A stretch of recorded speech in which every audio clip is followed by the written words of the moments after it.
अस्सलाम वालेकुम, कैसे हैं आप सब। उम्मीद है आप सब ठीक होंगे। अच्छा, मैं जब सुबह सुबह उठी ना तो फ्रिज का बड़ा ही बुरा हाल था। खोलने पे पता चला कि इसके अंदर तो बर्फ़ के पहाड़ बन गए, जो कि फिर मैंने पेचकस से तोड़े।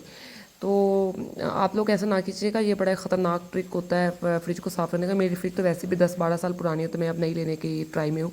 नई तभी मिलेगी ना जब ये ख़राब हो जाएगी। तो मौसम भी कुछ ऐसा था कि बड़ा ही बेईमान सा। फिर मेरे मियाँ ने कहा आओ आओ बाहर मौसम इंजॉय करते हैं। हम बाहर थोड़ी देर रुके, उन्होंने सिगरेट पी और मैंने पी चाय। हमने मौसम इंजॉय किया। उसके बाद फिर उन्होंने कहा चलो चलो नाश्ता बनाओ। फिर मैं नाश्ता जब बनाने लगी तो मेरे बच्चे कहते हम तो नहीं खा रहे ये देसी नाश्ता मम्मा, ये तो आप ही खाओ। आप ही पुराने ज़माने की औरत, तो 40-50 साल पुरानी, आप ही अंडे पराठे खाओ, हम नहीं खा रहे। मैंने कहा अच्छा जी। मैंने भी जल्दी जल्दी शामियाँ निकाली और मैंने कहा चलो मैं इनका सद्देबाब करती हूँ। मैंने बनाए फिर सैंडविच बच्चों के लिए।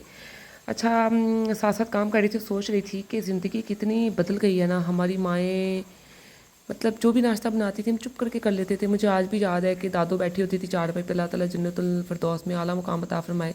तो मेरे वालिद मेरी अम्मी से कहते होते थे पहला नाश्ता मेरी माँ को जाएगा। और हमें इस बात में बुरा भी नहीं लगता था, क्योंकि हमारे दादू हम पे जान छिड़कती थी। हमारा ददियाल मतलब मेरी जो है ना दादा दादी से बहुत अटैचमेंट है, फूफा लोगों से भी अटैचमेंट है, अल्लाह का शुक्र है, सब बहुत अच्छे हैं। लेकिन मुझे उन माँओं की समझ नहीं आती है जो बैठ के अपने बच्चों को ददियाल के ख़िलाफ़ करती हैं। ये वो रिश्ते होते हैं जिनके बगैर ना इंसान का सर्वाइवल ही मुमकिन नहीं है। जो लोग कहते हैं ना हम जी लेंगे पैसे के सहारे, हम जी लेंगे ये उसके सहारे। भाई पैसा सहारा नहीं होता है, ठीक है, एक हद तक पैसा भी काम आता है, लेकिन पैसे को इस्तेमाल करने के लिए लोग भी चाहिए होते हैं।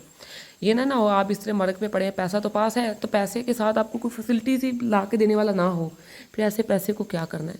तो बच्चों में जहर घोलने से पहले ना थोड़ा सोच लिया करें। मुझे ये लगता है कि हो सकता है मेरी माँ के साथ भी उनका रिलेशन इतना अच्छा ना हो, लेकिन मेरी माँ ने कभी हमारे अंदर जहर नहीं घोला था रिश्तों को लेकर।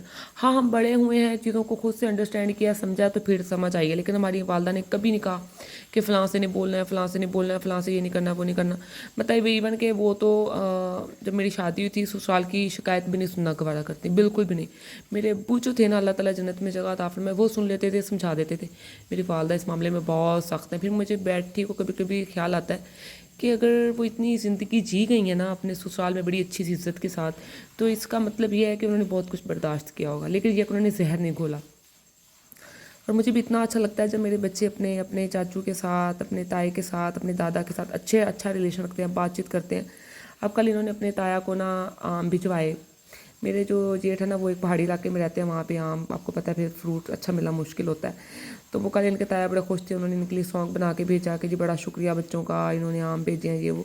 तो बच्चे बड़े खुश हो रहे थे, बड़ा इन्जॉय कर रहे थे इस चीज़ को। देखने में बाजार में ये छोटी छोटी चीज़ें लग रही होती हैं कि क्या आम आम कोई नहीं खरीद सकता, भाई आम सब खरीद सकते हैं, बात होती है चाहत की।